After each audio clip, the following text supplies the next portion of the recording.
Halo teman-teman semuanya, apa kabar? Semoga kabarnya sehat-sehat semuanya ya. Selamat datang kembali di channel YouTube Study with Student, masih bersama saya Nusa Briansyah. Dan pada video kali ini kita akan mempersiapkan tools atau beberapa aplikasi dan kita juga akan menginstalnya di sistem operasi Windows ya. Di sini saya lebih terfokus ke sistem operasi Windows. Sebelum kita akan melakukan coding di playlist pemrograman web dasar ini. Nah, tapi sebelum saya mulai videonya, saya akan berterima kasih dulu kepada Niaga Hoster yang sudah mensponsori video kita kali ini. Niaga Hoster adalah perusahaan penyedia web hosting unlimited terbaik di Indonesia yang memiliki layanan beragam, mulai dari unlimited hosting, cloud VPS, domain, sampai layanan website instan. Ada banyak keunggulan Niaga Hoster, di antaranya harga yang terjangkau dengan kualitas hebat, sehingga kita mendapat fitur yang lengkap mulai dari auto install WordPress, cPanel, hingga SSL gratis. Niaga Hoster juga menjamin server yang uptime, sehingga website kita selalu online setiap saat. Keunggulan lainnya yaitu hosting super cepat diimbangi dengan keamanan website ekstra, yang memungkinkan website kita terlindung dari serangan hacker, malware, dan virus berbahaya. Tidak hanya itu, Niaga Hoster juga mempunyai tim support yang selalu sedia membantu kita kapan saja ketika kita mempunyai kendala atau permasalahan. Cukup dengan mengklik tombol live chat di pojok kanan bawah pada website dan tulis serta kirim kendala kita, tim support Niaga Hoster langsung sigap membantu kita. Dan saat ini, Niaga Hoster memberikan diskon yang sangat besar up to 75% untuk salah satu layanannya, yaitu paket personal. Jika teman-teman ingin mendapatkan potongan harga 10% lagi, sebelum checkout teman-teman bisa masukkan kode kupon SWSKUI, lalu tekan tombol gunakan. Jadi lumayan banget, kita dapat potongan harga berkali-kali. Jadi tunggu apa lagi? Buat teman-teman yang lagi cari web hosting untuk website atau aplikasi teman-teman, langsung aja kunjungi link yang ada di deskripsi video ini untuk informasi lebih lengkap. Mengingat perkembangan zaman yang serba IT, upgrade sekarang dan awali kesuksesan Anda bersama Niaga Hoster. Begitu ya teman-teman ya, jadi kita lanjut aja. Jadi yang akan kita bahas pada video kali ini ada beberapa. Yang pertama kita akan mendownload dan menginstal web browser. Kemudian kita juga akan mendownload dan menginstal text editor Visual Studio Code. Kemudian nanti kita juga akan mendownload dan menginstal Xampp. Dan yang terakhir nanti untuk bonusnya kita akan menginstal extension live server di text editor Visual Studio Code dan juga temanya supaya tampilan dari Visual Studio Code kita itu lebih menarik dan menggairahkan kita untuk ngoding menggunakan text editor Visual Studio Code-nya. Begitu ya teman-teman ya. Kita akan yang pertama itu mendownload dan menginstal web browser. Jadi ada beberapa contoh web browser yang mungkin sering kali kita dengar. Yang pertama ada Google Chrome, ada Mozilla Firefox, Safari, Opera, Microsoft Edge, dan lain sebagainya gitu ya. Jadi untuk teman-teman, di sini kita akan mendownload dan menginstal Google Chrome karena menurut saya Google Chrome ini adalah web browser yang paling powerful karena juga ada ekstensi yang bisa kita tambahkan di web browser Google Chrome tersebut. Begitu. Jadi untuk teman-teman yang sudah punya Google Chrome silahkan di skip aja untuk nantinya menginstal text editor Visual Studio Code. Begitu ya. Jadi untuk yang belum punya Google Chrome silahkan teman-teman bisa buka untuk web browser default dari sistem operasi teman-teman. Jadi saya buka untuk web browser default dari sistem operasi Windows saya yaitu Microsoft Edge. Begitu ya. Dan silakan teman-teman untuk search aja pakai Google kayak search engine-nya, pakai Bing dan lain sebagainya silahkan. Kemudian ketik aja Chrome download atau Google Chrome terserah ya. Kemudian kita fokus di bawah yaitu pada link google.com kemudian /Chrome. Begitu ya, silahkan diklik aja. Nanti muncul halaman dari download Google Chrome-nya. Kalau misalnya teman-teman mau baca dokumentasinya dari Google Chrome, silahkan scroll ke bawah ya. Di sini build by Google, powerful-nya di mana, kemudian ada fitur apa aja, spesifikasinya seperti apa, silahkan dibaca aja. Nah, kita fokus untuk yang download. Nah, tapi sebelum kita download ada beberapa hal yang teman-teman perlu persiapkan dan pastikan terlebih dahulu. Jadi kalau kita zoom di sini ya, ini akan otomatis mendeteksi sistem operasi yang kita gunakan untuk mengakses halaman website ini. Begitu ya. Jadi kalau berhubung saya pakai Windows itu ya pasti kedeteknya for Windows 10, oke, untuk Windows 10 atau Windows 8.1 atau Windows 8 atau Windows 7. Nah, ini yang diperbolehkan untuk mendownload ini. Windows 11 pun itu juga boleh. Yang terbaru juga nggak masalah. Kemudian yang perlu diingat di sini untuk bitnya itu 64 bit. Jadi untuk teman-teman yang sistem operasinya itu belum 64 bit Windows-nya ya, belum 64 bit, ya gimana? Mundur aja ya. Karena saya rasa juga untuk 32 bit itu nggak banyak lah digunakan untuk saat ini. Begitu. Cuman untuk teman-teman yang sistem operasinya 32 bit, ya nggak apa-apa, silahkan download untuk browser yang lain atau bisa pakai default browser dari sistem operasi teman-teman. Boleh juga kok. Begitu, sip ya. Kemudian kalau sudah kita pastikan Windows kita atau sistem operasi kita itu sesuai dengan apa yang dimau oleh Google Chrome, kita bisa aja klik download langsung di sini. Klik aja download, kemudian kita tunggu sebentar.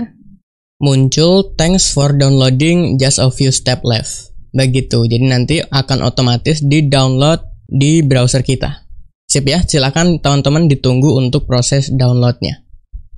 Kalau sudah beres untuk proses downloadnya, sekarang kita akan menginstal Google Chrome tersebut. Jadi silakan dibuka untuk file Explorer-nya. Di sini saya simpan file downloadnya itu ada di Downloads. Oke, di sini ya Chrome Setup. Jadi kita bisa klik 2 kali aja.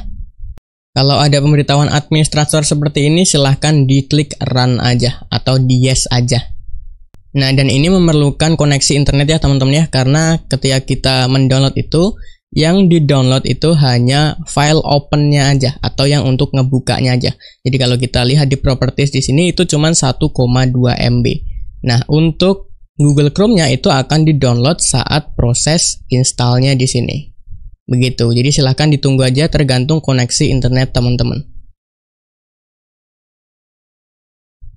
Sip ya teman-temannya. Jadi kalau sudah mendownload dan menginstal tadi, kita langsung dibukakan web browser Google Chrome kita. Begitu. Nah, teman-teman jangan khawatir di sini kenapa kok saya ada good evening dan lain sebagainya. Itu karena sebelumnya memang saya sudah menginstal Google Chrome-nya. Begitu. Jadi langsung seperti ini. Tapi nggak apa, yang penting kita sudah berhasil mendownload dan menginstal Google Chrome-nya. Nah, kemudian yang berikutnya kita akan mendownload dan menginstal text editor. Jadi buat teman-teman yang belum tahu, text editor itu adalah sebuah program aplikasi yang digunakan para programmer, terutama programmer web dalam menuliskan kode programnya atau sintaksnya ketika akan membuat program. Jadi intinya dengan text editor kita bisa ngoding, udah begitu aja ya. Sip, ada beberapa contoh text editor, ada Visual Studio Code, ada Sublime Text, ada Atom, ada Bracket, dan lain sebagainya. Kenapa kok NetBeans, kenapa kok Eclipse nggak ada di sini? Nah, karena mereka itu termasuk IDE. Dan untuk perbandingan text editor dengan IDE mungkin kita akan bahas di video terpisah. Nah, cuman kita akan fokus aja di sini untuk mendownload text editor Visual Studio Code.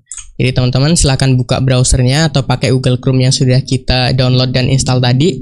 Lalu search aja VS Code atau Visual Studio Code, gitu ya. Kemudian kita lari di code.visualstudio.com. Begitu ya, silahkan diklik aja. Kita masuk di halaman Visual Studio Code. Nah, kemudian di sini kita langsung disuguhkan dengan download for Windows. Karena berhubung saya pakai Windows, jadi dia mendeteksi saya itu pakai sistem operasi apa. Nah, buat teman-teman yang nggak kedetek di sini, silahkan diklik aja yang tanda panah ke bawah. Kemudian download untuk yang macOS atau buat yang Linux. Begitu. Dan pastikan ketika kita mendownload versinya yang stable ya, jangan yang insider. Karena untuk yang insider itu biasanya masih dalam tahap pengembangan. Kita download untuk yang versi stable aja. Silahkan download for apa atau silahkan klik download di sini di macam-macam sistem operasi. Kemudian nanti kalau kita sudah klik, maka akan ada tampilan thanks for downloading Visual Studio Code for Windows begitu ya, atau for macOS kalau teman-teman pakai macOS. Dan nanti otomatis juga ada downloadan di sini ya. Dan silahkan ditunggu aja proses downloadnya karena untuk filenya ukurannya 76,3 MB. Nah, berhubung saya sudah download, silahkan teman-teman tunggu ya kalau belum punya Visual Studio Code. Berhubung saya sudah download, saya bisa aja buka File Explorer, tempat di mana saya menyimpan file downloadnya tadi. Kemudian di sini ada Visual Studio Code User Setup. Silahkan diklik 2 kali untuk kita menginstalnya. Kalau ada tampilan seperti ini, run aja. Kalau ada tampilan perizinan administrator, silahkan di yes aja. Nah, kemudian di sini kita masuk di tahap instalasinya. Kita akan setuju, oke ya, centang untuk yang I accept. setuju dengan lisensi dan persetujuannya. Kemudian kita klik next. Nah, kemudian di sini untuk create desktop icon saya nggak kasih. Saya nggak mau ada icon di desktop Visual Studio Code ini. Sip ya, untuk defaultnya seperti ini. Kita next aja. Kemudian install dan tunggu proses instalasinya sampai selesai. Oke, beres ya teman-teman ya. Jadi kita bisa aja launch Visual Studio Code. Bisa kita centang, kemudian kita finish. Atau bisa aja dicari VS Code begitu ya. Silahkan aja. Jadi inilah tampilan dari Visual Studio Code-nya. Jadi awalnya pasti tampilannya seperti ini. Sip ya, jadi kita sudah berhasil mendownload dan menginstal Visual Studio Code-nya. Kemudian terakhir nih, kita akan menginstal atau mendownload dan menginstal web servernya. Jadi buat teman-teman yang belum tahu, web server itu adalah software yang memberikan layanan berbasis data dan berfungsi menerima permintaan dari protokol, entah itu protokolnya HTTP atau HTTPS, pada klien atau web browser. Kliennya itu adalah web browser, dan untuk mengirimkan kembali yang hasilnya dalam bentuk beberapa halaman web dalam bentuk HTML. Jadi gampangnya gini, kalau kita mengakses facebook.com, itu kan sudah disimpan ke dalam hosting ya, ke dalam server yang bisa diakses secara universal atau global. Sama seperti hosting, si web server ini menyediakan tempat kita untuk menempatkan aset-aset website kita, entah itu filenya PHP, menyimpan style CSS di situ dan lain sebagainya. Nah, cuman yang perlu digarisbawahi, dia itu sifatnya adalah lokal. Jadi aksesnya hanya di komputer kita aja. Begitu, nggak global seperti kalau kita sudah upload aset website kita ke hosting. Itu nggak. Jadi sifatnya hanya lokal. Nah, macam-macam dari web server itu ada Apache, kemudian ada Nging, kemudian ada Microsoft Internet Information Service, ada Like TTPD, dan lain sebagainya. Mungkin teman-teman sering kalau misalnya akses halaman web apa, kemudian kalau misalnya si web itu lagi diperbaiki atau malah error websitenya, itu tampilannya Nging kemudian apa atau Apache apa. Nah, itu memberikan indikasi bahwa web server yang digunakan itu mungkin Apache, mungkin Nging, dan lain sebagainya. Begitu ya. Nah, kemudian untuk software Apache, nah kita lebih fokus ke web servernya Apache aja. Nah, untuk software yang mempunyai service web server Apache itu ada macam-macam. Di sini ada Exam, atau Exam ini singkatan dari Cross, Apache, MariaDB, PHP, Perl. Begitu. X itu kan cross, oke, walaupun di sini crossnya itu C, nggak apa. Kemudian A-nya itu Apache, M-nya itu MariaDB, kemudian P-nya itu PHP, dan Perl. Dia menyediakan service Apache, MariaDB, PHP, Perl yang untuk sistem operasinya cross atau cross platform. Bisa diinstal di berbagai macam sistem operasi. Nah, kalau MEM, apa nih MEM? Ya, jadi macOS, kemudian Apache, MariaDB, PHP. Begitu ya. Kemudian ada LAM, L-nya apa? Linux. Nah, gampang banget ya.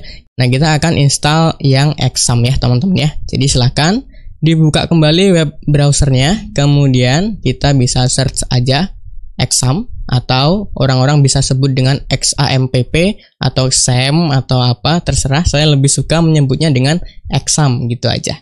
Exam, kemudian kita lari di website yang halamannya atau alamat websitenya adalah www.apachefriends.org. Silahkan diklik aja, kita lari ke sana. Nah, muncul tampilan seperti ini. Jadi ini adalah website resmi dari Exam. Kalau teman-teman mau download, itu gampang aja. Di sini ada berbagai macam sistem operasi ya. Ada Windows, ada for Linux, ada yang for macOS, tapi minimal OS-nya atau macOS-nya X. Ini saya nggak tahu macOS X ini apa, karena saya nggak pakai macOS. Begitu. Jadi saya menggunakan untuk yang Windows. Nah, tapi sebelum kita download, sebelum kita download, teman-teman bisa pilih aja di sini. Ada menu download. Silahkan diklik, lari ke sini. Ada beberapa hal yang perlu kita ketahui dan pastikan terlebih dahulu, bahwa di sini untuk Windows XP atau Windows 3 tidak disupport atau tidak tersedia lah begitu. Jadi untuk teman-teman yang pakai Windows XP atau Windows 2003, sorry, nggak bisa install untuk Examnya yang versi ini, yang di atas ini versinya. Begitu. Ada yang masih pakai Windows XP, Windows 3? Ya, saya rasa enggak lah ya. Saya rasa enggak. Jadi silahkan di-download aja untuk versi sistem operasi teman-teman. Di sini ada Exam for Windows, Exam for Linux, ada Exam for Mac OS. Begitu, kita fokus untuk yang Windows ya. Dan di sini ada macam-macam untuk versinya, tergantung versi PHP juga. Ada yang versinya 7.3.31. Nah, kita download untuk yang terbaru saat ini, saat video ini dibuat, yaitu 8.0.12. Versi PHP-nya pun sudah versi 8.0.12. Jadi silahkan di sini 64 bit ya. Di sini nih 64 bit. Pastikan juga sistem operasi teman-teman 64 bit. Oke, silahkan diklik downloadnya. Oke, tampilannya seperti ini. Jadi awesome. Your download will start automatically. Begitu ya. Kalau nggak download secara otomatis, klik di sini. Nah, ini udah download nih. Filenya itu 161 MB. Silahkan ditunggu teman-teman semuanya. Nah, berhubung saya sudah download, jadi saya bisa cancel aja dan lari ke File Explorer, tepatnya di directory downloads. Di sini saya sudah mendownload dan di sini bisa kita klik aja untuk installer setup dari examnya. Klik 2 kali.